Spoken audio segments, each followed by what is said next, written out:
Shalom, shalom à vous. Bienvenue dans ce direct flash. Nous sommes le jeudi 18, ou plutôt le jeudi 8, je suis pressé, le jeudi 8 août 2024. Nous sommes au premier numéro d'une nouvelle programmation que j'ai été inspiré à mettre en place. À savoir mettre aussi en semaine. Avant, je faisais mes directs seulement les dimanches soirs. Maintenant, pour vous qui me suivez beaucoup, vous avez dû remarquer que j'ai une nouvelle planification pour multiplier les enseignements en direct afin de bénir davantage de personnes. Alors, shalom, merci d'être là, merci de tapoter, merci de partager. L'une des innovations, c'est que ces directs sont maintenant des directs flash. C'est souvent 1 heure de temps, parfois moins. Et là, les jeudis de 12h30 à 13h30, donc à l'heure de la pause, il va y avoir un direct sur des questions professionnelles, des questions liées au monde des affaires, de l'entreprise, du leadership, tout ce qui est professionnel. Nous sommes donc au premier numéro. Merci de tapoter, merci de partager, merci de commenter aussi, de nous dire que vous êtes là. Merci de me confirmer que vous m'entendez bien, parce que parfois on fait les directs en pensant qu'on est très bien entendu alors qu'on n'est pas bien entendu. Que vous soyez sur TikTok, sur LinkedIn, sur YouTube ou sur Facebook, merci de me confirmer que vous m'entendez bien. Alors, pour aller rapidement, parce qu'il s'agit quand même d'un direct flash, je vais commencer déjà à vous montrer un peu la nouvelle grille de ces enseignements que je vais vous donner en ligne chaque fois. Vous avez là la grille qui s'affiche donc. Il va y avoir, et c'est le premier numéro, les jeudis de 12h30 à 13h30, un direct flash, comme je viens de le dire, sur tout ce qui est questions professionnelles, management, leadership, entrepreneuriat.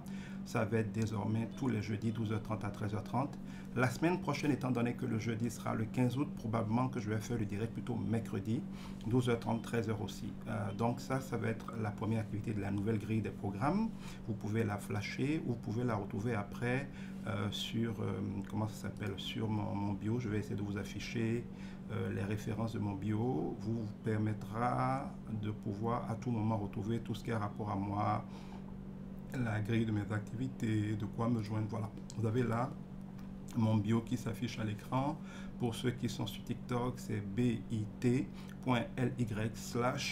M comme maman, /Edgar Guidibi. À cette page-là, vous allez voir s'afficher tout ce qui me concerne, avoir de quoi me joindre, avoir des groupes WhatsApp, y compris pour les questions professionnelles, le couple, la santé, beaucoup d'autres choses, l'intelligence artificielle. Il y a des groupes consacrés à l'emploi où chaque jour nous diffusons des centaines d'offres d'emploi et tous les jours, autant de choses dont vous pouvez bénéficier. N'hésitez pas, ça pourrait vous être utile. Ensuite, deuxième activité, ça va être les samedis de 21h à 22h, donc c'est 1 heure de temps flash aussi. Ça va être des directs concernant tout ce qui est relations amoureuses, couple, famille, tout ce qui est lié à la vie communautaire, à la vie sociale, au leadership social. Donc ça va être les samedis de 21h à 22h. Je parlerai dedans beaucoup d'amour, de couple, de conflits, de communication dans les couples, de comment se marier, de toutes les questions qui ont rapport à ces choses-là. Ensuite, les dimanches de 10h à 11h, ça va être un direct flash sur les défis de la foi pour s'épanouir, réussir à prospérer. Pour les gens qui ne vont pas au culte ou qui sont partis avant, qui partiront après, c'est 1 heure d'enseignement concret qui vise à nous équiper pour la réussite, parce que mon ministère après, c'est de faire ou d'aider les gens à réussir. Et donc, comment concrètement, avec la sagesse de Dieu, les outils de Dieu, la puissance de Dieu, réussir à exercer son autorité, à accomplir sa glorieuse destinée, à triompher des défis, des problèmes quotidiens, ne pas être un chrétien ou un croyant qui va à l'église juste pour y aller, mais être quelqu'un qui concrètement arrive à régler ses problèmes et à toujours régler ses problèmes, à demeurer dans la paix, à ne pas être stressé, à ne pas être déprimé. Voilà ce que nous allons voir tous les dimanches de 10h à 11h, tout cela en direct sur LinkedIn, Facebook, YouTube et TikTok. Ensuite, vous allez avoir aussi, à ce niveau-là, vous allez avoir les directs aussi des dimanches soirs. Là, c'est 21h à 22h. Et là, c'est un peu plus ouvert. Je réponds à toutes vos questions. Vous choisissez le sujet selon ceux qui sont en direct, les questions qu'ils posent, j'y répondrai. Parfois aussi, je reçois chaque semaine beaucoup de questions qui sont en stand-by. Donc, parfois, je peux ouvrir les directs aussi selon l'inspiration que j'ai en répondant à des questions que vous m'avez envoyées par différents canaux.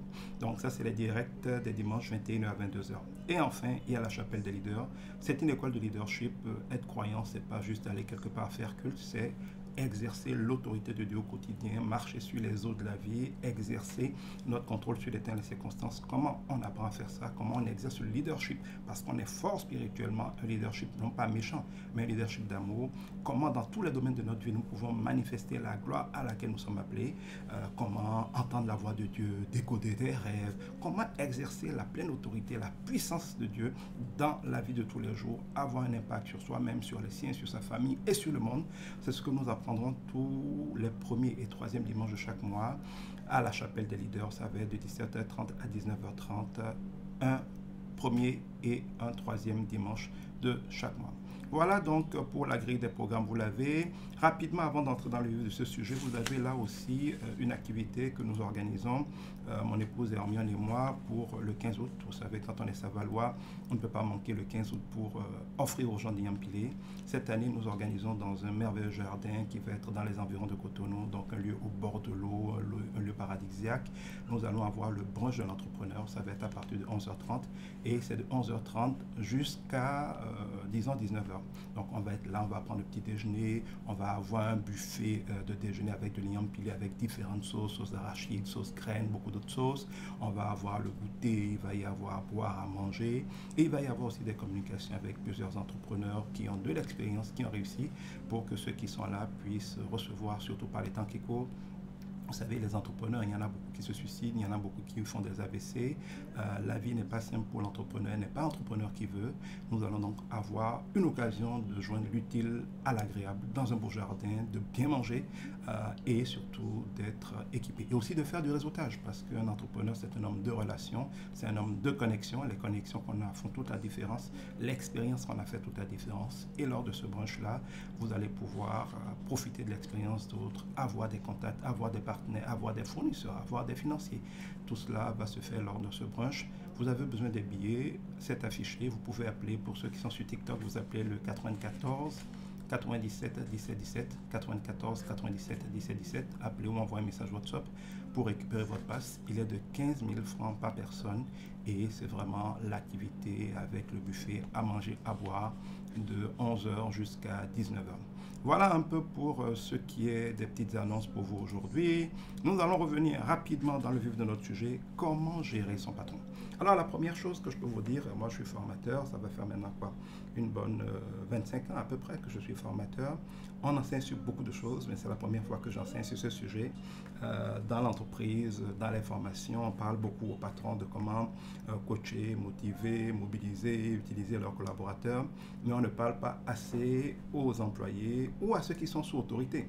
Parce que quand on parle de patrons, ce n'est pas toujours des employés. Il y a des employés différents niveaux exécutoires comme cadres qui ont des patrons, mais vous pouvez être aussi un patron avant un patron. Quand vous êtes directeur général d'une entreprise, vous avez votre ministre, si vous êtes dans le secteur public comme patron, vous êtes sous un président du conseil d'administration. Quand vous êtes dans le privé, vous pouvez être un président d'institution et avoir des patrons, soit dans votre parti politique, soit à la tête de l'État.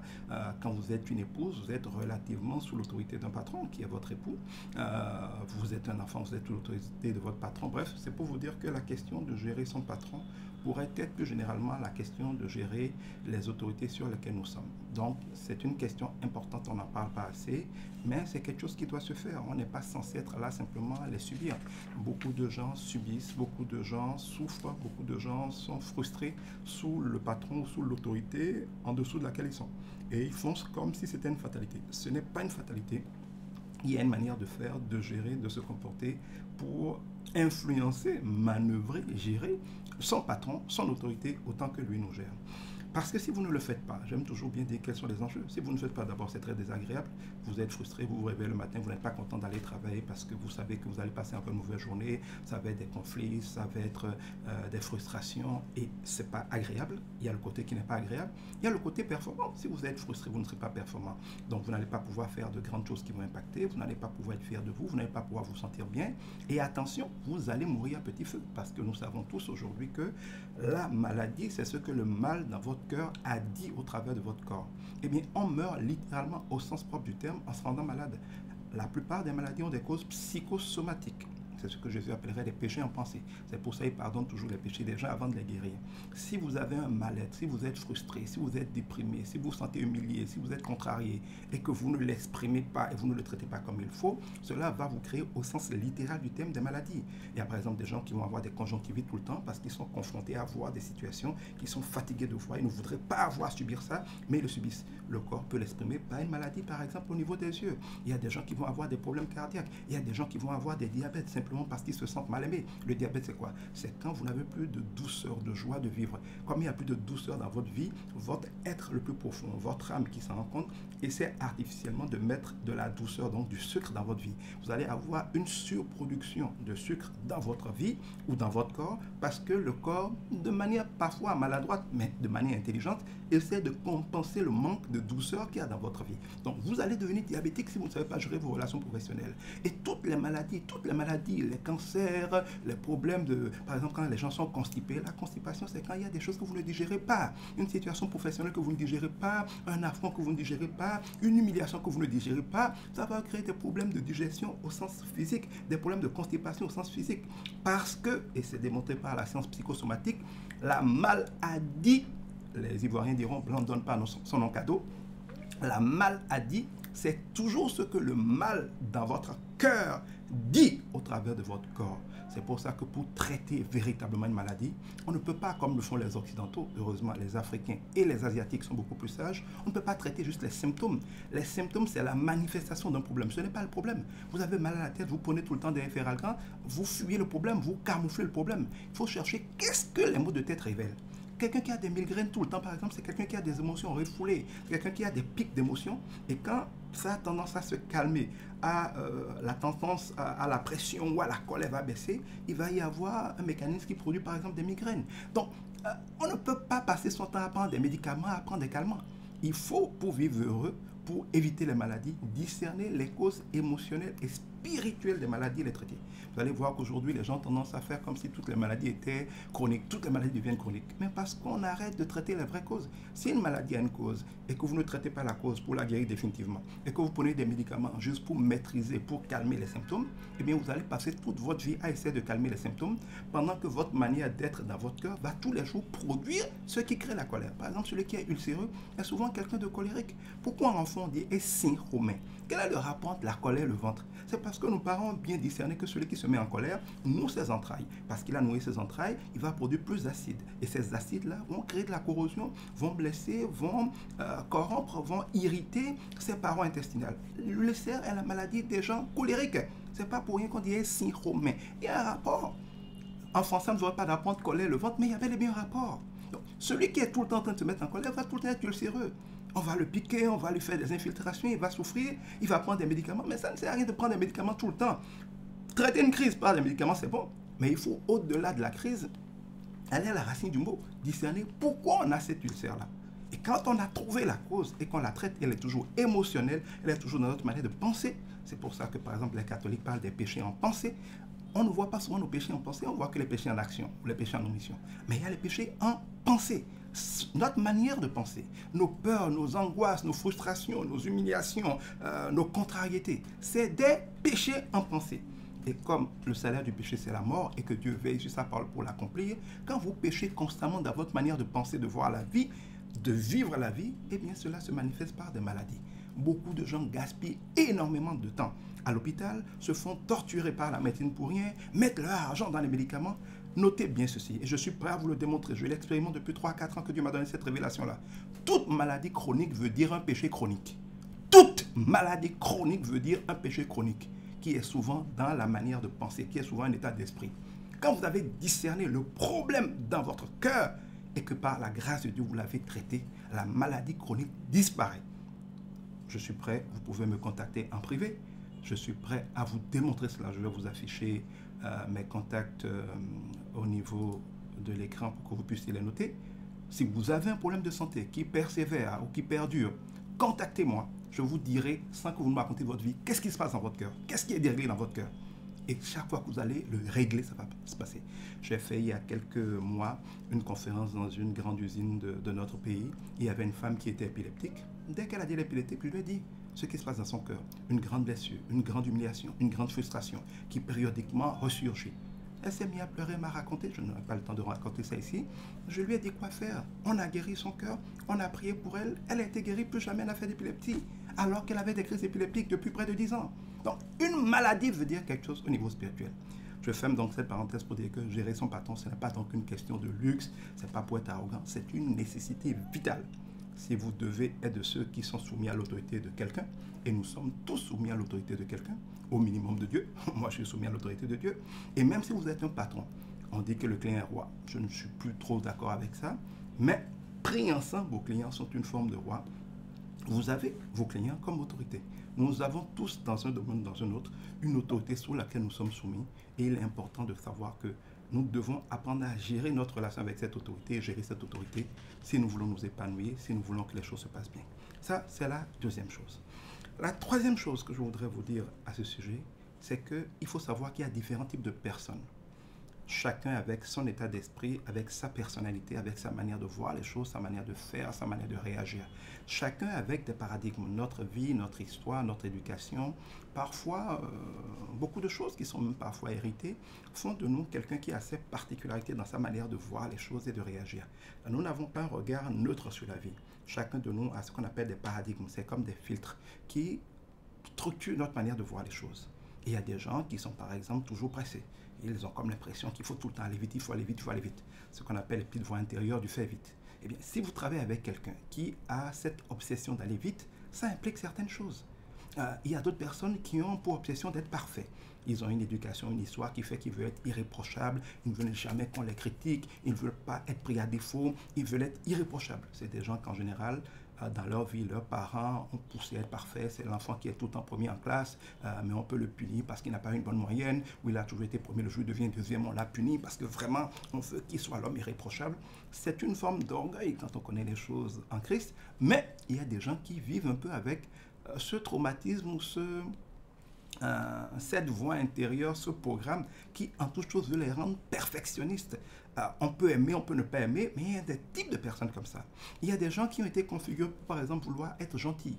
Le complexe du Père Noël, vouloir être apprécié, vouloir être aimé, vouloir que tout le monde les trouve bien, vouloir que tout le monde les trouve gentils, vouloir que personne les critique, vouloir à la limite être trop bon, trop couillon, être toujours prêt à accepter qu'on les humilie, qu'on marche sur eux, qu'on les maltraite, peu importe, pourvu que les autres soient contents, pourvu qu'on n'ait rien à leur reprocher, pourvu qu'on dit qu'ils sont le plus gentils, eux ils sont heureux. C'est un autre type de personne.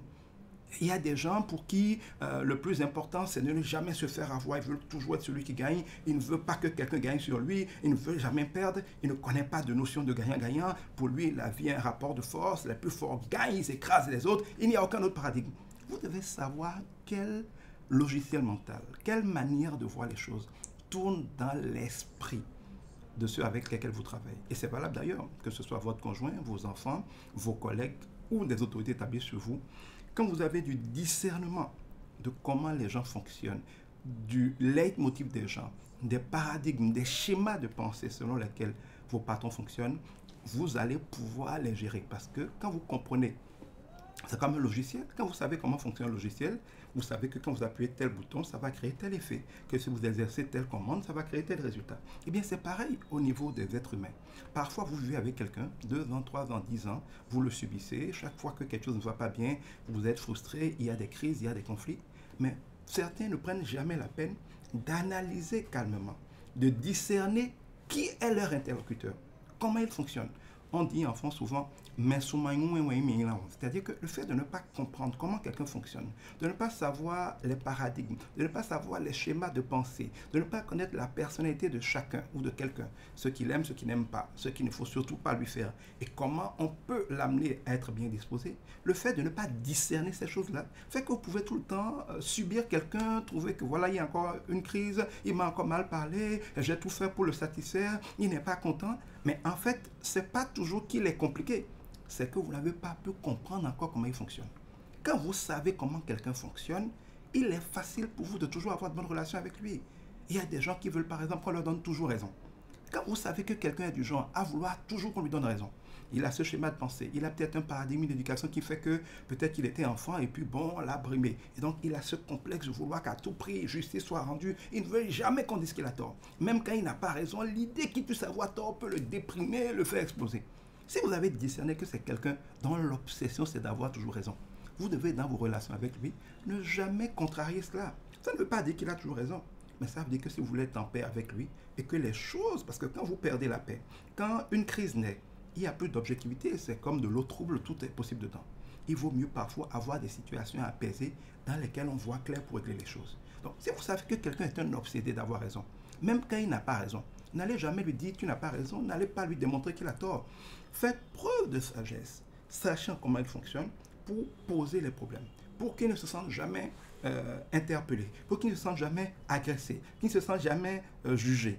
Vous pouvez amener quelqu'un qui a tort à corriger son tort sans jamais créer la crise qui va probablement se déclencher, si vous l'avez bien analysé, dès qu'il est contrarié.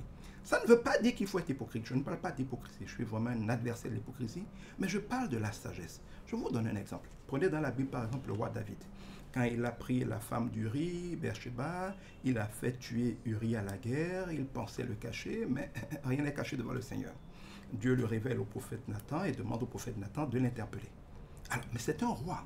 Et ça, j'avoue que moi, par exemple, beaucoup plus jeune, j'avais à peine 26 ans quand j'ai été conseiller technique du chef de l'État. Si c'était à refaire, je n'aurais pas fait les choses de la même manière. Parce qu'aujourd'hui, j'ai appris beaucoup de choses dans la vie. On n'a pas à 45 ans, bientôt 46, la sagesse qu'on a à 26 ans. Mais l'une des choses que j'ai apprises et que si c'était à refaire, j'aurais considéré, c'est que on peut avoir raison, mais un chef, c'est un chef. On dit en fond, et le c'est-à-dire qu'un chef, c'est un chef. Que ça te plaise ou non, d'ailleurs, Dieu dit toujours, soumettez-vous aux autorités établies sur vous. Vous ne verrez nulle part dans la parole de Dieu, quelque part où on autorise quelqu'un à se rebeller contre l'autorité établie sur lui. Même si l'autorité établie sur vous a tort, même si elle est fautive à 100%, nulle part spirituellement et dans toutes les spiritualités, vous ne verrez une autorisation que le subalterne, l'inférieur, celui qui est soumis, se rebelle contre l'autorité. Ni l'enfant contre son père, ni l'épouse contre son mari, ni l'employeur contre son patron, ni le citoyen contre son président ou un chef. Et jamais vous ne verrez spirituellement. Or, tout est gouverné par le spirituel. C'est pour ça que beaucoup de gens se rebellent et sont brisés sans que rien ne se passe. Parce que spirituellement, vous n'aurez jamais raison en vous attaquant à une autorité. Pire, la parole de Dieu dit quelque part que ne parle pas mal du roi. L'oiseau ailé irait le lui dire. Ça veut dire quoi? Il y a des fois, vous avez une bonne attitude en apparence. Parce qu'une chose est d'être soumis en apparence, c'est-à-dire de faire ce que le patron vous dit. Mais une autre chose est d'avoir le cœur bien disposé. C'est pour ça que la parole de Dieu nous dit que si vous êtes bien disposé et que vous êtes obéissant, vous mangerez les meilleures productions du pays. Pour jouir de Dieu, pour manger le meilleur, pour jouir du meilleur de votre patron. Parce que quand Dieu établit quelqu'un sur toi, c'est pas juste pour être ton patron, c'est parce qu'il a un rôle dans ta vie. Il va t'apprendre des choses, il va te transférer des choses, il va te bâtir, il va t'ouvrir des portes, il va te servir de modèle. Il a reçu de Dieu l'onction, l'autorité, la capacité, même si ce n'est pas un croyant, de faire quelque chose en toi, d'engendrer en toi quelque chose de professionnel. Ça ne veut pas dire qu'il est parfait. Mais si Dieu t'a mis là, c'est qu'il y a quelque chose à recevoir de lui. Et par exemple, les chrétiens souffrent beaucoup de ça. Les chrétiens croient qu'il ne faut honorer que les chrétiens. Non, Dieu ne dit pas d'honorer seulement les chrétiens. Il dit de donner honneur à toute personne auquel l'honneur est dû. Même quand c'est un méchant, nous devons l'honorer. Dieu dit d'honorer. Si tu es chrétien, que tu as un patron païen, si Dieu a permis qu'il soit ton patron, tu dois le respecter, l'honorer. Ça ne veut pas dire de faire tout ce qu'il dit de faire. Ça ne veut pas dire d'être d'accord avec lui spirituellement. Mais tu lui dois l'honneur. Si ton papa est féticheur, que tu es chrétien, tu peux ne pas être d'accord avec lui. Mais tu lui dois l'honneur. Que ton patron soit dans tel groupe ésotérique, satanique ou pas. S'il est ton patron, dans votre relation de patron, tu n'as pas le droit de le mépriser. Tu n'as pas le droit de le maudire. Tu n'as pas le droit de lui manquer de respect. Tu dois l'honorer. C'est une règle spirituelle. Parce que la main qui donne est toujours au-dessus. Si tu veux que Dieu puisse utiliser, même parfois malgré lui, ton patron pour te bénir, et c'est à ça qu'un patron sert, il doit pouvoir te bénir. Tes promotions, tes augmentations de salaire, les missions rentables, les opportunités de te faire valoir, te recommander à des gens, te donner une expérience que tu vas mener.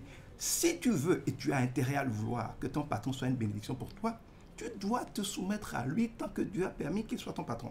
Et on le voit dans la Bible, il y a des rois païens complètement iniques que Dieu va utiliser pour bénir ses enfants, pour bénir son peuple. Ça ne veut pas dire qu'ils doivent se soumettre à leur Dieu, à leur foi, à leur mauvais comportement. Mais il y a une soumission que la vie nous impose d'avoir, et il faut l'avoir non seulement dans l'attitude visible, mais aussi dans le cœur. Par exemple, si vous avez mauvais cœur, il y a des gens par exemple qui voient leur patron tout le temps en train de s'en prendre à eux, de leur créer des problèmes, de les bloquer, d'essayer de leur nuire.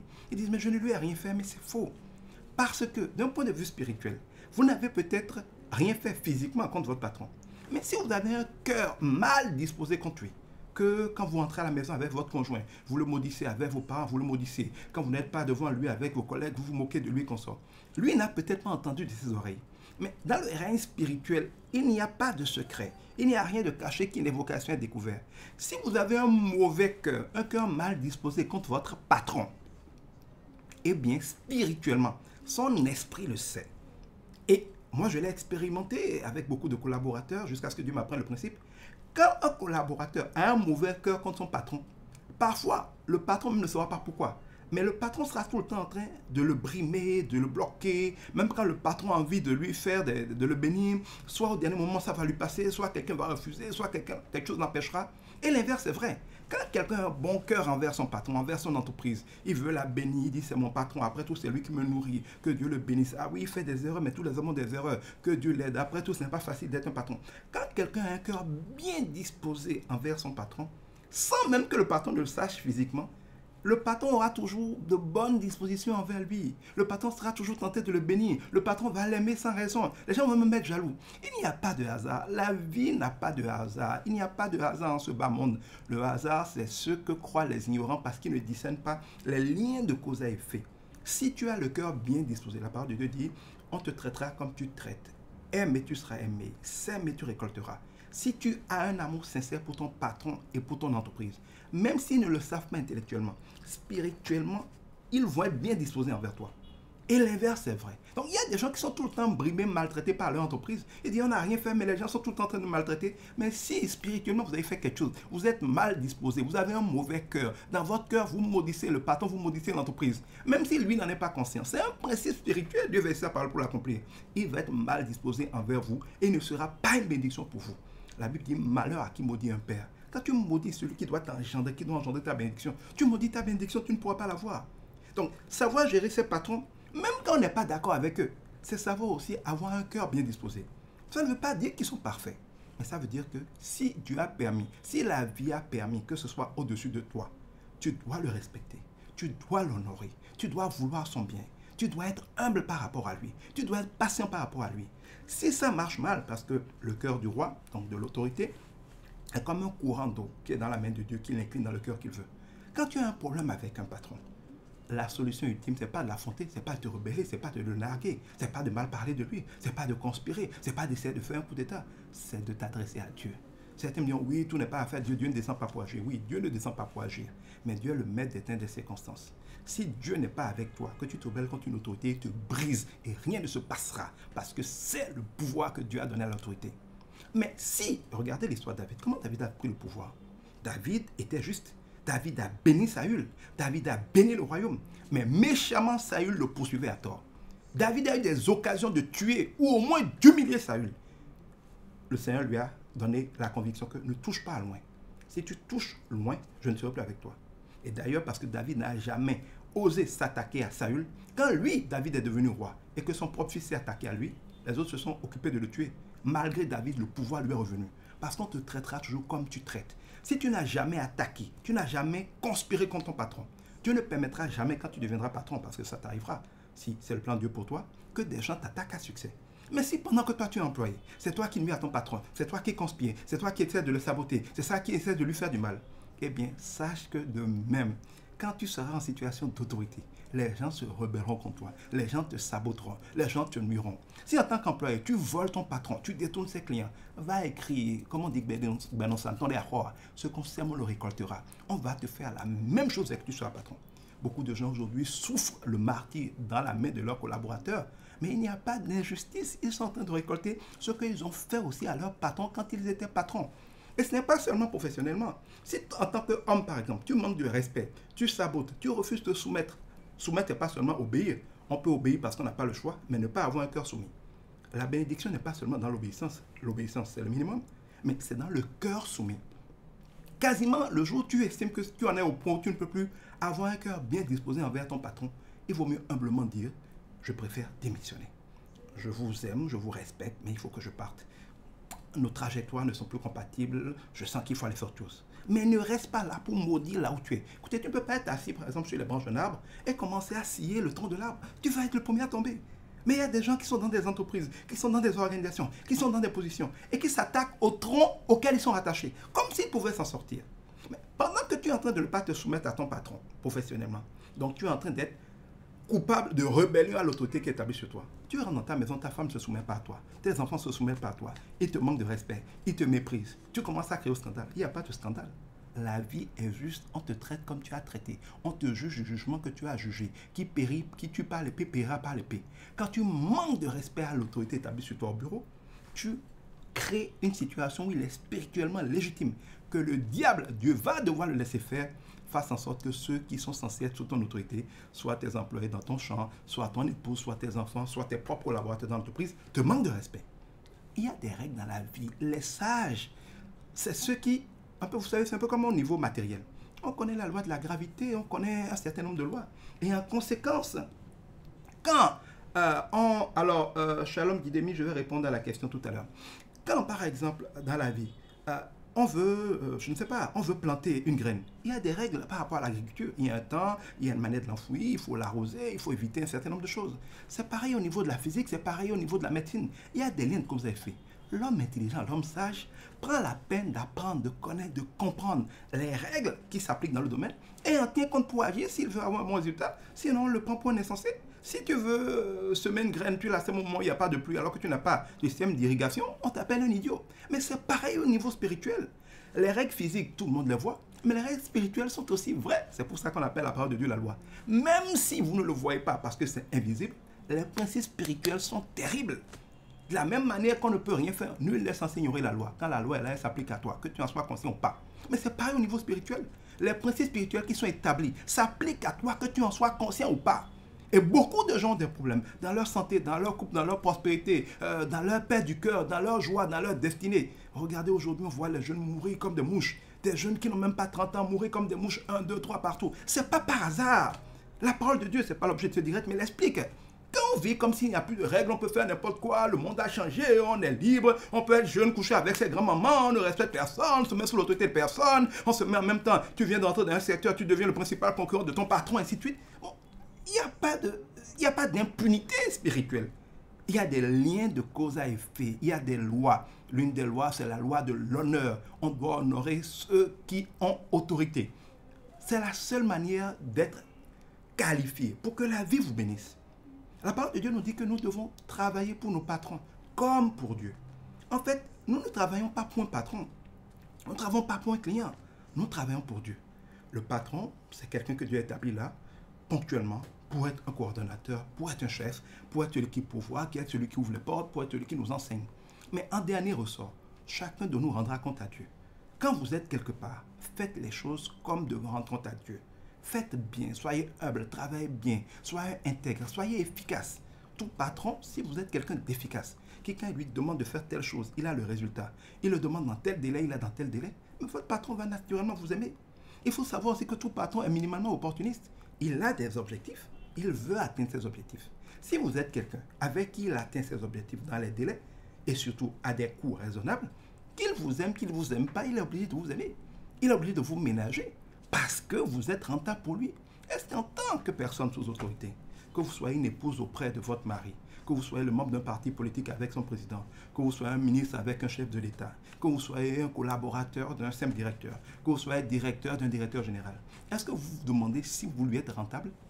Parce que personne n'est philanthrope.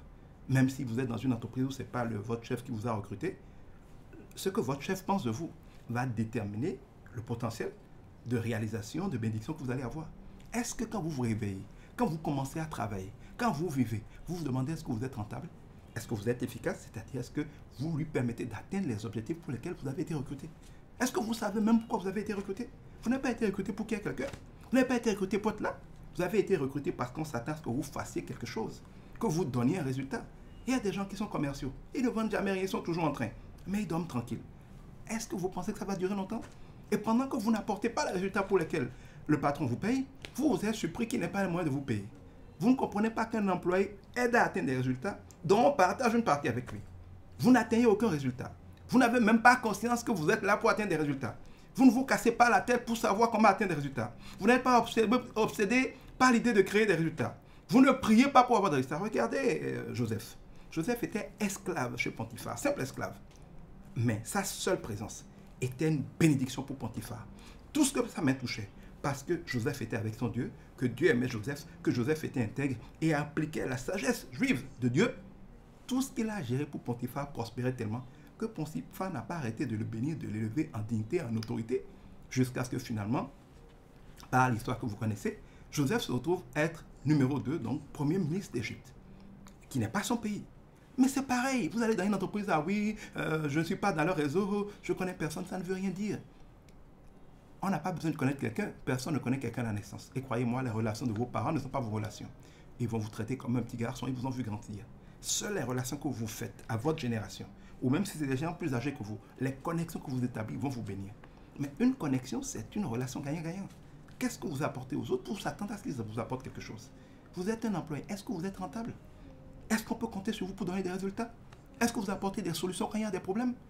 Vous allez dans certaines entreprises, quand vous dites par exemple un supermarché, vous demandez un produit qui n'est pas disponible. Le gars vous dira, ils n'en ont pas. Ça va venir quand? Je ne sais pas. Ça veut dire qu'il est là, il ne s'associe pas à l'entreprise. Il ne fait pas comme si c'est pour lui. Il agit comme s'il était bête, comme s'il n'avait rien dans sa tête. Mais quand c'est ses propres activités, il sait comment se battre. Ça veut dire que pour l'autre, il ne veut pas se battre. Pour son patron, il ne veut pas se battre. Il ne veut rien semer dans le succès de son patron. Il est là comme un simple profiteur. Il veut juste ses avantages. Avantages, assurance, tout le reste. Mais lui ne veut rien donner. Mais si vous ne voulez rien semer dans le bonheur de votre patron, même si lui il est assez con pour vous payer un salaire, Dieu ne permettra pas que ça dure. Et il y a un principe redoutable. Bien mal acquis ne profite jamais. Quand vous gagnez quelque chose que vous n'avez pas mérité, parce que vous n'avez pas contribué à ce dont ça vient, même si on vous le donne, vous n'allez pas pouvoir en jouer, vous n'allez pas pouvoir en profiter. C'est pour ça que quelqu'un peut gagner 200 000 francs. Et ça va le bénir énormément, il va rapidement prospérer. Un autre gagne 300, 400 000 francs. Il est toujours endetté. Il n'a jamais la paix. Il n'est jamais heureux. L'une des causes, c'est que quand vous êtes mal disposé, vous avez mauvais cœur, vous n'êtes pas quelqu'un qui se bat pour que les choses marchent et que ce qu'on vous donne est une récompense de cela, mais que vous êtes un simple profiteur, bien mal acquis ne profite jamais. Vous devez donc avoir ce souci-là d'être rentable. C'est l'une des choses qui font que les patrons vont vous aimer. Vous devez avoir, je l'ai déjà dit, le discernement d'étudier votre patron, de regarder son style. Il faut savoir par exemple qu'il y a des patrons qui vont avoir par exemple le style très autoritaire.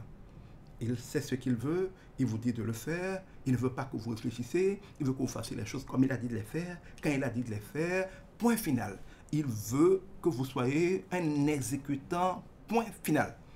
Si c'est ce type de patron que vous avez, et en général, on ne force personne à travailler sous un autre, c'est un contrat qu'on signe. Il peut y avoir des situations de la vie dans lesquelles vous vous trouvez par contre sous une autorité que vous n'avez pas choisie. Mais dans tous les cas, tant que vous êtes là, si votre patron est un autoritaire, qui ne veut pas laisser de marge de manœuvre. Tout ce que lui veut, c'est qu'on fasse comme il a dit. Il y a des professeurs autoritaires, par exemple. Ils vous donnent un cours. Ils ne veulent pas, comme d'autres professeurs, que vous compreniez et que vous rendiez simplement la preuve que vous avez compris. Il y a des professeurs qui veulent que vous leur dictiez quasiment en épreuve exactement les mots qu'ils vous ont utilisés. C'est des professeurs autoritaires.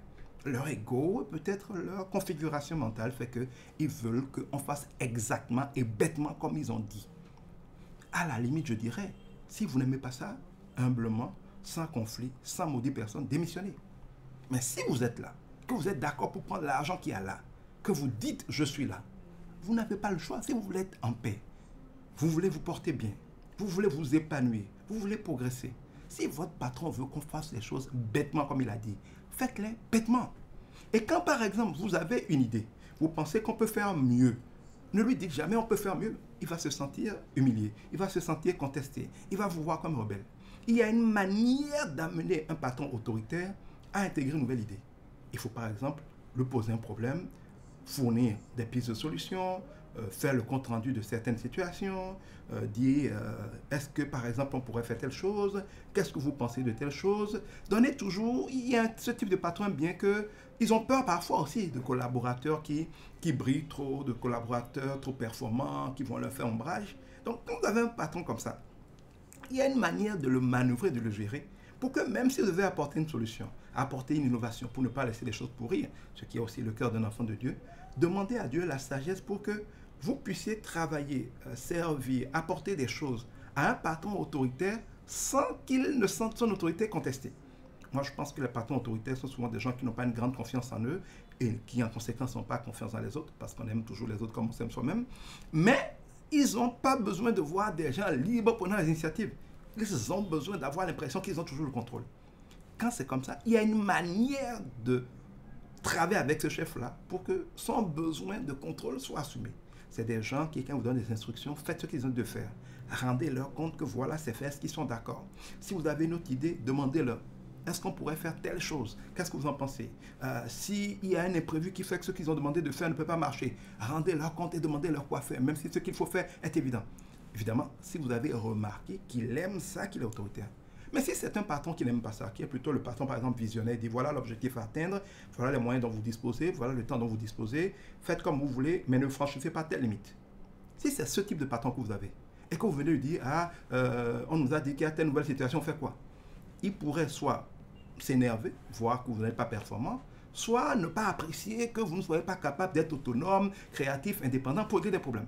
Parce qu'il y a un type de patron qui aime plutôt des gens autonomes, des gens performants, des gens créatifs, qui tant qu'on leur a donné des objectifs clairs, on leur a dit ce qu'il faut faire, se débrouiller pour atteindre des résultats. Évidemment, c'est censé dépendre aussi du poste.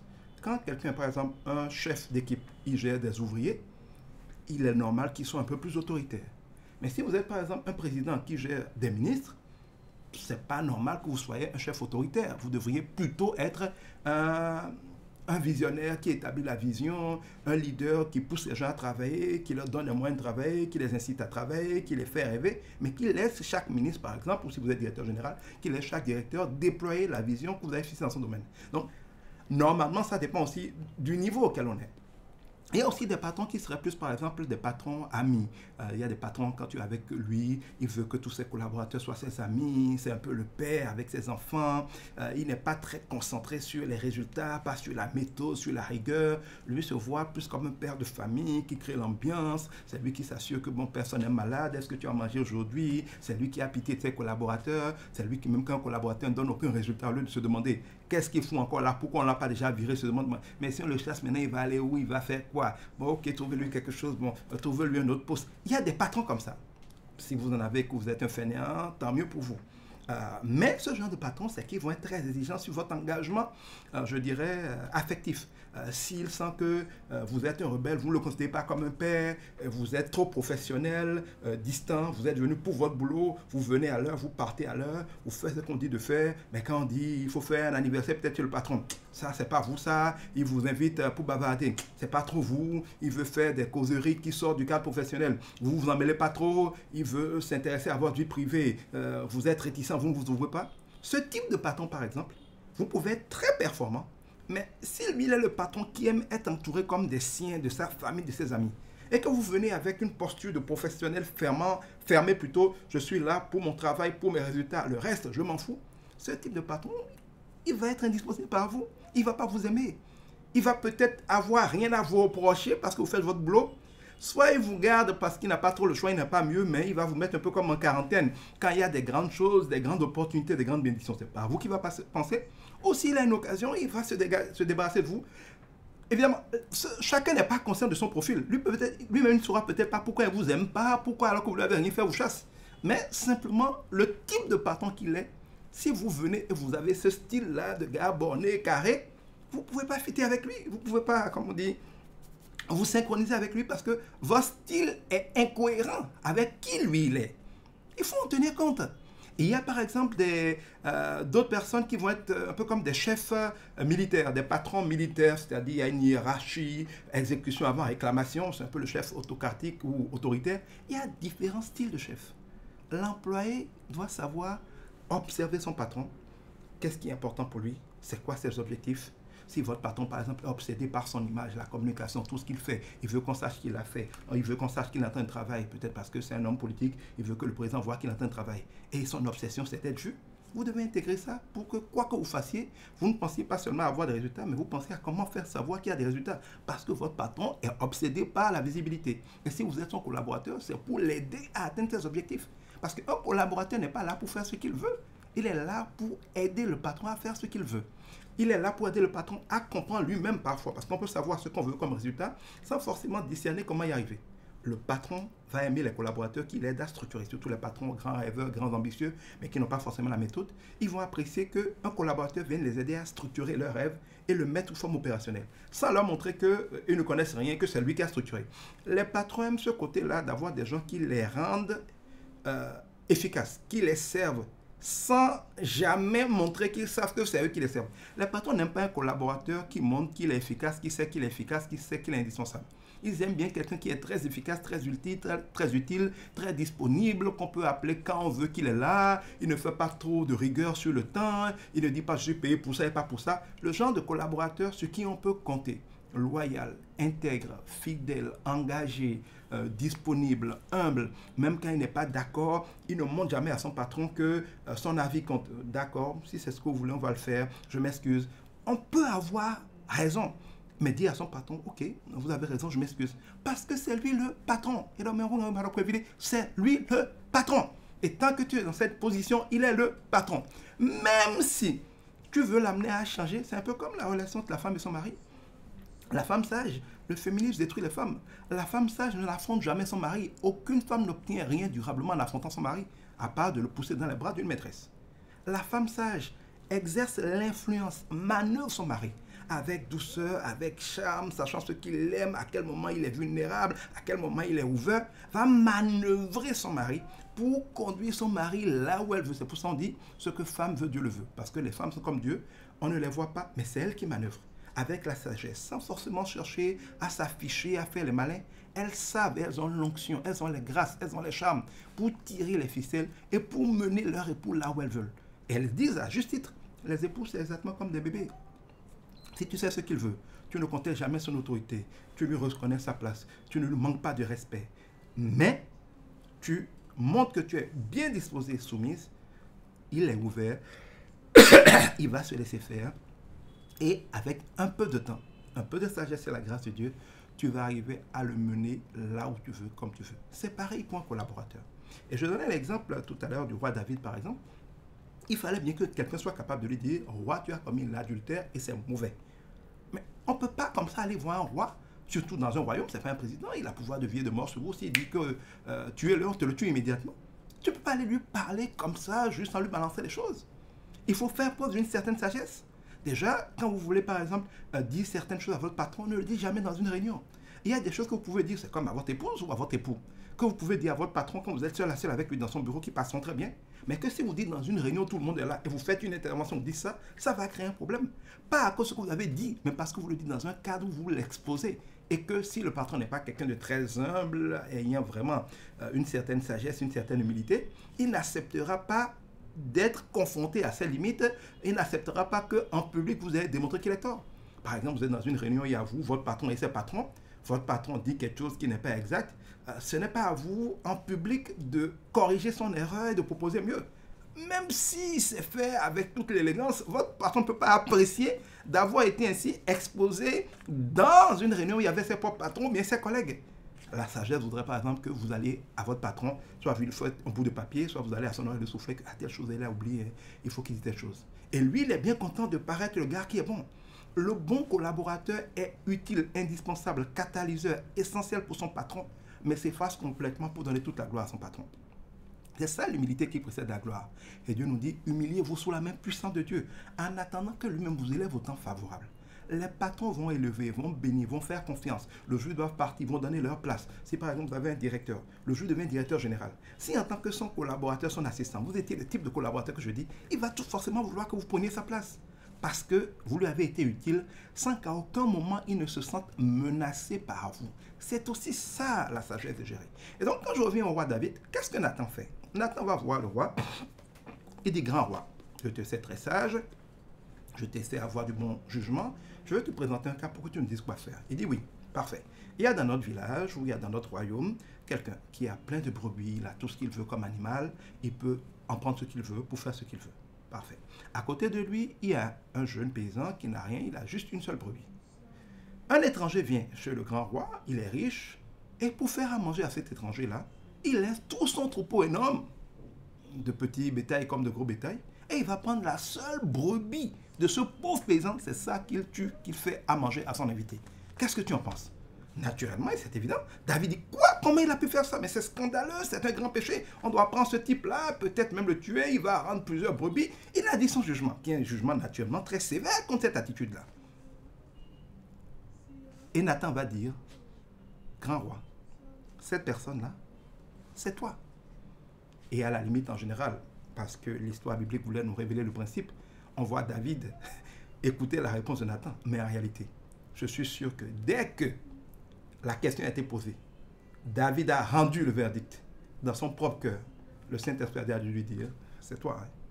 C'est une sagesse, on n'a pas le temps d'aller dans ce détail parce que je veux faire des directs flash, mais c'est une des grandes sagesses avec un patron. Là, un peu la maïotique, de faire accoucher aux gens de ce qu'on veut qu'ils comprennent. Il y a des choses que tu le sais. Ne le dis pas. Amène ton patron, amène ton époux à le réaliser. Par exemple, tu te rends compte que telle personne est en train de lui nuire. Tu ne veux pas donner l'impression de faire de la délation, mais tu ne veux pas non plus qu'il en soit victime. Tu peux l'amener à découvrir que cette personne-là n'est pas fiable. Prends le temps, prie, demande à Dieu la sagesse. Comment je fais maintenant pour qu'il comprenne que cette personne sur qui il compte, en qui il mise beaucoup, à qui il demande tout, qu'il est en train de voir pour des grands postes, ce n'est pas vrai qu'il peut compter sur lui. Prends le temps de méditer, demande la sagesse de Dieu. Et tu vas voir, Dieu va te révéler une manière redoutable, une manière simple de faire en sorte que ce ne soit pas toi qui es dit, qui est nuit à quelqu'un, qui est fait de la délation. Parce que parfois aussi, si un chef aime beaucoup quelqu'un, et que toi tu viens dire, ah non, hein, il n'est pas bon, hein, vous vous trompez, c'est comme si tu es en train de dire au chef qu'il manque de discernement, qu'il manque de sagesse, qu'il est idiot. Normal qu'il ne soit pas d'accord. Donc, gérer son patron, c'est un défi énorme de communication, de psychologie, de leadership, de sagesse. C'est tout là d'amener son patron où on veut, de contenir son patron, de manœuvrer son patron. Mais dans tout ça, en lui étant soumis, en lui étant loyal, en étant intègre, en lui disant la vérité, en étant juste, en étant disponible, mais en reconnaissant qu'il est le chef et qu'un chef, même si on doit lui dire des vérités, il y a une manière de manœuvrer pour y arriver. C'est beaucoup de sagesse qu'il faut. Et si vous vous rappelez qu'après tout, nous ne pouvons rien sans Dieu, et que c'est Dieu qui tient le cœur des rois, que c'est Dieu qui sait toutes choses, et qu'en réalité, votre sort ne dépend pas d'un homme, qui qu'il soit. Il peut être un dictateur, il peut tout. Le sort de qu'un homme est dans les mains d'un autre homme. Le Seigneur nous dit dans sa parole, qui sont les hommes pour que tu les craignes? Ils ne sont qu'un souffle de vent. Le plus terrible des dictateurs n'est qu'un souffle de vent. Si Dieu veut pas qu'il se réveille de matin, il ne se réveillera pas. Si Dieu veut l'alité, il sera alité. Le lion perd ses dents. Regardez la maison de Kadhafi aujourd'hui, la maison de Mobutu aujourd'hui. Tout est éphémère. Et les vrais sages sont humbles. Mais quand vous faites affaire à un patron qui n'est pas humble, vous n'avez pas le droit de lui manquer de respect. Amenez ça devant Dieu. Demandez la sagesse de Dieu pour travailler avec lui. Soyez, tant que vous êtes là, humble, soumis. Ça ne veut pas dire qu'il faut tout faire. Mais même quand, par exemple, le chef te demande de faire quelque chose que tu ne veux pas faire, demande à Dieu la sagesse pour réussir à ne pas le faire sans contester le roi. On peut obtenir d'un chef ou d'un roi qu'on ne va pas lui obéir, mais sans lui flanquer, je ne le ferai pas. Il y a des manières d'arriver à se soustraire à une mauvaise consigne, sans blesser l'autorité dans son ego, dans son orgueil. Parce que nous avons le devoir de ménager l'autorité. Si on peut faire preuve d'humilité, on peut faire preuve de foi, se rappelant que nous tous nous sommes soumis à l'autorité de Dieu. Si aussi on peut regarder, la parole de Dieu est riche en révélation, en consigne, en sagesse, dans des choses comme Ecclésiaste, comme le livre des Proverbes. Si vous pouvez vous inspirer de la sagesse de Dieu pour manœuvrer vos patrons, vos chefs, vous verrez qu'on peut être petit et manœuvrer des choses complexes. Et qu'avec la grâce de Dieu, vous allez pouvoir triompher. Et vous allez avoir des choses sans faire des combats. Regardez David. David ne s'est jamais attaqué à Saül. Jamais. Mais ça ne veut pas dire qu'il ne va pas réussir. Il y a des gens qui disent, oui, mais Dieu ne descendra pas pour le faire. Si ce n'est pas nous qui le faisons, ça ne fait pas de coup d'État. Si on ne fait pas une rébellion, comment il va tomber? Mais vous n'êtes pas Dieu. Il y a la possibilité, et ça arrive souvent, que Dieu utilise des gens pour régler votre problème. Regardez, David, il était tranquille. Des ennemis d'un autre pays sont venus, ont fait la guerre à Saül, ont tué Saül, ont tué tous ses enfants, ont tué tous les héritiers qui pouvaient s'opposer à la prise de pouvoir de David. David n'était même pas au courant. David n'était même pas content. À la preuve. Après, il a décrété un deuil national. Il a pleuré pendant longtemps. Saül, il était sincère parce qu'il était ami avec le fils de Saül, Jonathan. Dieu va permettre aussi que votre patron, il y a toujours auprès de votre patron quelqu'un qui peut vous servir parfois d'allié. Ça peut être sa secrétaire, ça peut être son assistant, ça peut être son garde-corps, ça peut être son chauffeur, ça peut être un de ses enfants, ça peut être un de ses amis qui n'est pas dans l'entreprise. Discernez aussi auprès de votre patron des personnes qui ont son écoute, des personnes qui ont de l'influence sur lui. Je me rappelle par exemple quand j'étais à la présidence, il y avait des autorités dans le pays ou des gens d'un certain âge qui avaient une certaine influence sur le chef de l'État. Et je voyais parfois des gens qui devaient obtenir quelque chose du chef de l'État, aller voir ces personnes pour obtenir ces personnes qu'ils interviennent en leur faveur, ou en tout cas que s'ils font quelque chose, ils les soutiennent. Parfois, c'est aussi ça, c'est un peu de politique, de stratégie, de discerner. Parfois, ça peut être la femme de votre patron. Et si, par exemple, en certaines choses, vous n'êtes pas le gars qui dit « moi, je suis venu là pour travailler simplement ». L'humilité précède la gloire. Parfois, soyez serviable. Quand il y a, par exemple, votre patron organise un anniversaire chez lui, n'allez pas juste comme invité. Allez plutôt, aidez-le à faire l'aménagement, aidez sa femme à la cuisine, aidez-le à faire les courses, aidez-le à refroidir les boissons. Ça vous met comme un proche. Certains disent, oui, c'est comment on appelle ça? C'est faire le lèche-cul. Non, c'est pas le faire le lèche-cul. C'est être sage. Pourquoi avant, dans l'apprentissage, on mettait l'apprenti chez son maître? Il n'était pas seulement en apprentissage pour apprendre le métier. Il apprenait aussi à être un homme. Il apprenait en habitant à la maison de son patron. Parfois, on va l'envoyer faire des travaux domestiques chez son patron. Aujourd'hui, on voit tout ça comme de l'exploitation. Mais non, c'est que ça vous positionne comme un héritier de la personne. Parce qu'un homme, la partie professionnelle n'est que la partie visible de l'iceberg. C'est un ressort qu'il est. Pour le manœuvrer, il faut aller dans sa vie privée. Les sages, quand ils voulaient former leurs enfants, quand ils disent, cette personne-là, sa vie me plaît, c'est de là que vient le vieux Mégon. Il prend son fils et il le lui offre quasiment comme enfant. Garde-le comme ton fils. Sois son tuteur. Il est ton fils, qu'il vive avec toi, occupe-toi de lui, nourris-le, traite-le comme ton propre enfant et fais-en quelqu'un comme toi. Il y a des choses qu'on ne peut pas apprendre dans un cours. Il y a des choses qu'on ne peut pas apprendre dans un séminaire. Il y a des héritages de quelqu'un, ou des gens que vous ne pouvez pas avoir si vous n'êtes pas à rentrer au-delà du professionnel dans leur sphère privée. D'ailleurs, même au niveau de la politique, quand on voit les manœuvres, on ne réalise pas que les gens qui accèdent à certaines choses ont des connexions avec des proches, avec des amis, avec des partenaires d'affaires, avec des gens auxquels le chef ou le roi sont redevables. Tout cela fait partie de la vie, ce n'est pas de la bêtise, c'est de la sagesse. Il faut apprendre au-delà. Évidemment, tout dépend de vos objectifs. Tout n'est pas carrière professionnelle, je suis un professionnel, je suis là. Oui, vous pouvez faire ce choix-là. Ça va vous donner ce que ça donne. Mais si vous voulez vous frayer un chemin dans la vie, et c'est parfois nécessaire pour atteindre le sommet, il y a une sagesse qui va au-delà des contrats de travail. On dit, fais un pas de plus. Fais plus qu'on attend de toi. Donne mieux qu'on attend de toi. Pour surprendre les gens, il faut leur donner plus que ceux auxquels ils s'attendaient. On t'a payé pour ça, tu ne fais que ça. On dit de partir à 18h, tu es parti à 18h00. On dit d'arriver à 8h, tu es arrivé à 8h00. On ne te reprochera rien, mais tu ne seras, ou on ne te sera redevable pour rien. Dans la vie, ne veille pas juste à ce qu'on ne te reproche rien. Veille à ce qu'on te soit redevable.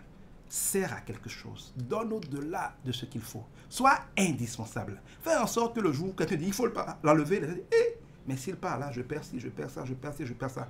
Non, gardez-le d'abord. Il faut faire preuve de cette sagesse-là dans la vie. Et ça prend beaucoup d'humilité, ça prend de crainte de Dieu. Parce que si vous avez la crainte de Dieu, que vous savez agir en toutes choses pour Dieu, en regardant au principe spirituel, la grâce de Dieu vous donnera autorité. Vous allez pouvoir avoir une bonne influence sur vos patrons et sur toute autorité établie sur vous. Alors, Shalom Nadia d'abord, Shalom Tonagadzo. Merci, je regarde. Comment gérer son patron sérieux, Big Wama. J'essaie de voir s'il y a des questions. Shalom Sidonie. Shalom Constantin. Alors, je vais regarder sur TikTok si j'ai des questions. On est à la fin, normalement, de direct, mais je regarde s'il y a des questions. Je vais y répondre rapidement. Est-ce que ça passe sur YouTube? Oui, ça passe sur YouTube. Sur TikTok, vous ne garderez pas trace de cela à la fin, naturellement avec TikTok. Mais si vous allez sur ma page YouTube, je vais vous afficher ça tout de suite. Et que vous allez sur ma page Facebook, ou si vous allez sur mon profil, par exemple, LinkedIn, ou en différé sur SoundCloud, je vais vous afficher tout ça tout de suite. Vous allez retrouver l'intégralité de ce direct. Si vous avez besoin, vous avez là mes contacts qui s'affichent, mais je ne décroche presque jamais les appels téléphoniques, je suis souvent pris comme là en direct.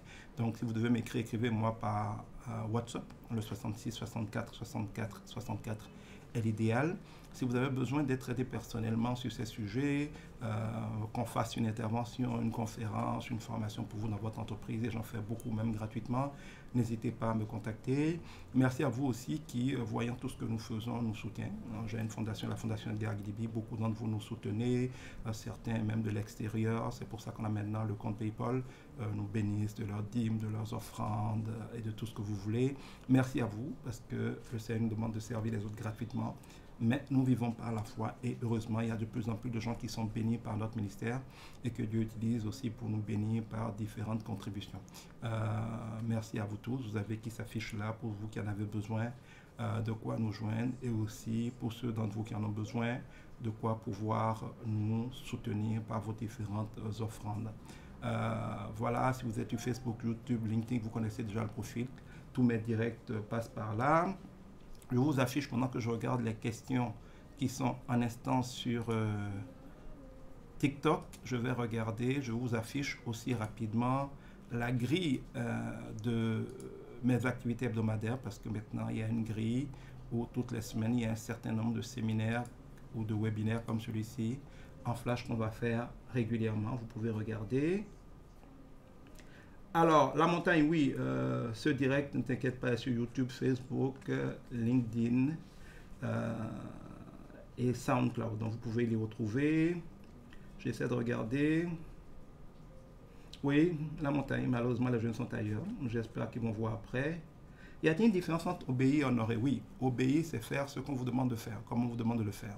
Honorer, c'est traiter les gens avec déférence, avec le respect qui leur est dû, avec la considération qui leur est due. Tu ne parles pas à un ouvrier comme tu parles à un patron. Tu ne parles pas à un roi comme tu parles par exemple à un simple sujet. Tu ne parles pas à un général comme tu parles à un soldat. Il y a les lois de l'honneur. Et donc, honorer, c'est traiter les gens avec la déférence, le respect, la considération, tous les signes de révérence qui vont avec. Merci, vous qui m'avez confirmé que vous m'entendez bien. Je crois que là, j'ai répondu à toutes les questions. Shalom Bosca, Didemi, vous tous qui êtes en ligne, merci. Je crois que j'ai répondu à toutes vos questions. Il est 13h35. Nous avons donc fait, comme on a dit, j'essaie de m'imposer de faire rigoureusement 1 heure de temps, parce que c'est l'heure de la pause. Il ne s'agit pas non plus de prendre toute votre pause. Je suis content qu'on ait pu faire ainsi ce bref direct. Ça sera comme ça tous les jeudis de 12h30 à 13h30. Et quand jeudi est férié, je vais le faire mercredi, par exemple mercredi prochain. Ça reste en ligne, YouTube, Facebook, LinkedIn et SoundCloud pour ceux qui le voudraient en audio seulement. TikTok, vous pouvez le suivre à ces différentes plateformes. Vous avez là qui s'affiche les programmes. Tous les jeudis, 12h30, 13h30, un direct sur les questions professionnelles, management, leadership et entrepreneuriat. Vous avez les samedis, 21h, 22h, direct sur les questions amoureuses, le couple, la famille et nos communautés. Vous avez dimanche, 21h, 22h, un direct où je réponds à toutes vos questions, quelles qu'elles soient. Le dimanche matin, 10h à 11h, un direct sur la foi pour réussir concrètement à relever les défis qui sont les nôtres. Et premier et troisième dimanche de chaque mois, vous avez la chapelle des leaders, une école de leadership pour que par la foi, vous puissiez régner. Là, pour ceux d'entre vous qui sont intéressés, le 15 août, Hermione et moi, nous organisons un brunch. C'est le jour de la fête de l'Assomption, mais c'est la fête de Savalou. Donc, il va y avoir de liens pilés en buffet avec à boire, petit déjeuner, déjeuner, même le goûter. On est là de 11h jusqu'à 19h. Ça ne coûte que 15 000 francs. C'est réservé aux entrepreneurs, aux gens qui soit sont déjà dans l'entrepreneuriat, soit veulent y aller, des gens qui veulent des relations, des gens qui, par les temps qui courent, veulent faire du réseautage, de la connexion, avoir des partenaires, des financiers, des opportunités. Il y a des cadeaux qui vont être donnés aussi à tous les participants. Je les garde secrets. Et ça coûte 15 000 francs seulement. Si vous êtes en couple, ça va être plutôt 25 000 francs, mais c'est une activité pour les entrepreneurs. Ça va être dans un jardin au bord de l'eau, dans les environs de Cotonou. Ceux qui vont acheter le pass auront le lieu parce qu'il faut que ça reste une activité entre l'élite qui va se retrouver. Ce n'est pas une activité non plus pour n'importe qui. Voilà, vous avez qui s'affiche là mes contacts WhatsApp pour me joindre. Vous avez mon bio, je vous le réaffiche. Là-dessus, vous avez beaucoup de groupes WhatsApp. Il y a des groupes WhatsApp pour les entrepreneurs où je publie au quotidien des choses pour les entrepreneurs. Vous avez un groupe pour ceux qui veulent sortir du chômage où tous les jours, je publie des centaines d'annonces de recrutement. Vous avez un groupe sur lequel j'enseigne tous les jours sur l'intelligence artificielle parce qu'on est dans un monde où on ne peut pas être entrepreneur, travailleur qui réussit sans cela. Il y a un groupe consacré au leadership, aux questions politiques pour bâtir des gens qui ont un véritable leadership. Je crois que l'une des choses dont le Bénin et l'Afrique souffrent le plus, c'est d'une carence en véritable leader, des gens capables de penser, de rêver et d'entraîner les autres dans un rêve. On se bat pour des querelles d'intérêt, mais peu de leaders capables d'être des grands hommes dont nos pays ont besoin. Et donc, il y a un groupe dans lequel j'enseigne ça. Un groupe est consacré au couple, à l'amour. Il y a des groupes dans lesquels nous traduisons beaucoup de ce que nous faisons dans les langues nationales, Fongon, Yoruba, Adja, Nago, Nka, Idacha et consorts. Donc, vous avez toutes ces plateformes-là qui sont là. Vous y verrez aussi des kits. Je vais voir si j'en ai ici. Il y a des kits que j'ai conçus qui sont des combinaisons de séminaires que j'ai déjà donnés, d'e-books, de livres audio, de livres que vous pouvez écouter ou lire pour développer un peu vos capacités dans un domaine. Là, par exemple, vous avez là-dessus, vous allez voir, il y a un kit qui est consacré au développement commercial accéléré de vos entreprises. Vous allez avoir d'autres kits aussi. Il y a des kits consacrés à la prospérité. Vous allez avoir des kits consacrés au leadership. Vous allez avoir des kits sur différentes choses. Bref, nous sommes à la fin de ce direct. Si vous voulez pouvoir profiter de ces différents kits, allez à bit.ly/m/Edgar Guidibi. Vous retrouverez toutes ces informations-là, y compris de quoi me joindre. Vous qui êtes sur TikTok, vous pouvez revoir ce direct depuis le début sur YouTube, sur Facebook, sur LinkedIn ou sur SoundCloud. L'identifiant, c'est toujours le même, Edgar Guidibi. Alors, quelqu'un met comment intégrer le groupe des entrepreneurs. Il suffit d'aller sur mon bio. Je vais vous réécrire peut-être le lien du bio là pour vous qui êtes sur TikTok, par exemple. C'est bit.ly/m/Edgar Guidibi. Vous allez là, vous allez voir tous les groupes et vous allez pouvoir, en cliquant dessus, les intégrer simplement, ainsi que tout ce qu'il faut pour me joindre. Je pense que je n'ai manqué aucune question. Merci à vous qui m'envoyez des roses. Merci à vous tous qui avez été là. Voilà, ce sera où? Je suppose qu'il s'agit là du brunch. C'est dans un jardin au bord de l'eau. Ça va être dans les environs de Cotonou. Ceux qui vont acheter le pass auront les détails sur le lieu. Ça va être le jeudi 15 août, donc dans une semaine à peu près. Ça ne coûte que 15 000 francs. Le but aussi, c'est de filtrer un peu. Le but n'est pas d'avoir n'importe qui. Quand des entrepreneurs veulent se réunir, il faut que ce soit vraiment des entrepreneurs. Donc le prix est fait aussi non seulement parce qu'il y a un buffet, on va manger quasiment toute la journée, de 11h à 19h, vous imaginez, et un buffet. On va boire, on va s'amuser, il va y avoir des causeries, des conférences, des connexions, du réseautage. Donc ce n'est pas non plus réservé à n'importe qui. C'est pour ça que ce prix de 15 000 a été mis pour que vraiment seuls des gens qui savent ce qu'ils veulent et ont atteint un certain niveau à cet effet-là en bénéficient. Voilà, je pense que nous sommes à la fin de ce direct. Je vous remercie d'avoir été là. N'hésitez pas à aller sur mon bio pour pouvoir accéder à toutes nos plateformes. Vous y trouverez aussi de quoi me joindre personnellement. Si vous avez des questions, si je peux vous aider. Si vous avez des questions personnelles, n'hésitez pas. Et puis, regardez toujours aussi sur le direct la grille de mes directs hebdomadaires et les directs déjà passés que vous trouverez sur mes différentes pages Facebook, YouTube, LinkedIn et SoundCloud. Cela sera une bénédiction pour vous. Que Dieu vous bénisse, que Dieu vous donne de prospérer dans votre emploi, qu'il fasse prospérer votre entreprise, qu'il fasse de vous une personne qui est capitale, qui est utile, qui est décisive dans son entreprise, une personne qui est une véritable source de bénédiction pour son entreprise, une personne qu'on considère indispensable, une personne à laquelle on pense quand on veut des bons résultats, mais aussi une personne à laquelle on pense quand il y a des bénédictions. Que Dieu lui-même soit le maître de vos temps, de vos circonstances, qu'il vous donne d'aller de gloire en gloire, qu'il vous donne un cœur soumis pour que vous ayez aussi, quand vous êtes en position d'autorité, des gens qui vivent sont soumis, qui vous donne la grâce de la loyauté, de l'intégrité, de la fidélité, du zèle, de l'efficacité, de la soumission de cœur comme d'attitude. La grâce d'être vraiment un collaborateur pour lequel vos patrons se sentent bénis.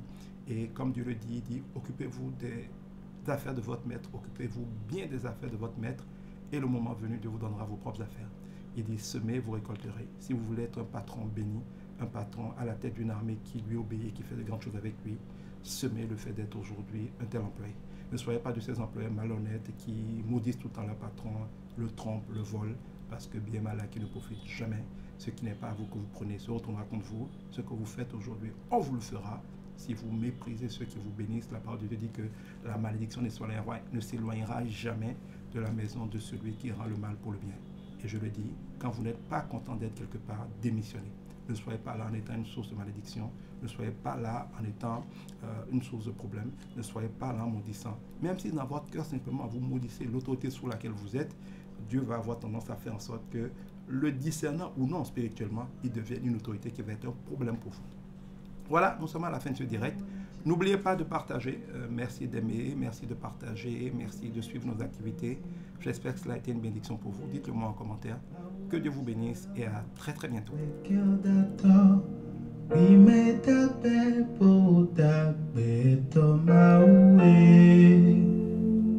Songs sang in the church, I love no.